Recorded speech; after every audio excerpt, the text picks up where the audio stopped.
खर्चीवाल्या यंत्रमागधारकांना मजुरी वाढ मिळालीच पाहिजे ही वस्तुस्थिती असली तरी उद्योगधंदे कारखाने बंद ठेवणं हा पर्याय होऊ शकत नाही।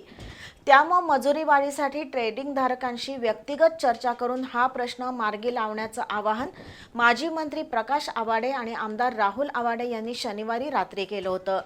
दरम्यान आज या संदर्भात चंदूर इथं झालेल्या खर्चीवाला यंत्रमागधारकांच्या मेळाव्यात मजुरी वाढ मिळेपर्यंत कारखाने बंद ठेवण्याचा निर्धार करण्यात आला। इचलकरंजी परिसरातील खर्चीवाला यंत्रमागधारकांच्या मजुरी वाढीचा प्रश्न ऐरणीवर आलाय।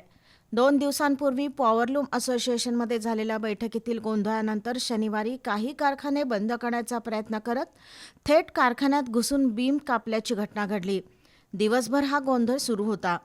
रात्री चंदूर परिसरातील खर्चीवाला यंत्रमागधारकांनी आमदार राहुल आवाडे यांची भेट घेतली। 13 वर्षापासून खर्चीवाला यंत्रमागधारकांच्या मजुरी वाढीचा प्रश्न प्रलंबित आहे। यामध्ये योग्य तो तोडगा काढून हा प्रश्न सोडवण्याची मागणी केली। त्यावर इचलकरंजीला बंधनं परवडणार आहे। शहरातील औद्योगिक शांतता बिघडली तर त्याचे परिणाम सर्वांना भोगावे लागतील।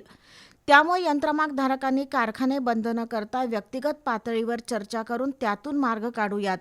मात्र कारखाने बंद ठेवू नका असं आवाहन आमदार राहुल आवाडे, माजी मंत्री प्रकाश आवाडे यांनी केलं होतं। या पार्श्वभूमीवर आज खर्चीवाला यंत्रमागधारकांचा चंदूरमध्ये मेळावा झाला। यावेळी पुंडलिक भाऊ जाधव, शहाजी भोसले, नंदकुमार लोखंडे यांच्यासह अनेकांनी मजुरी वाढ मिळेपर्यंत कारखाने बंद ठेवून आंदोलन करण्याची भूमिका मांडल्यानं त्याला मंजुरी देत मजुरी वाढ मिळेपर्यंत कारखाने बंद आंदोलनाचा निर्धार करण्यात आला।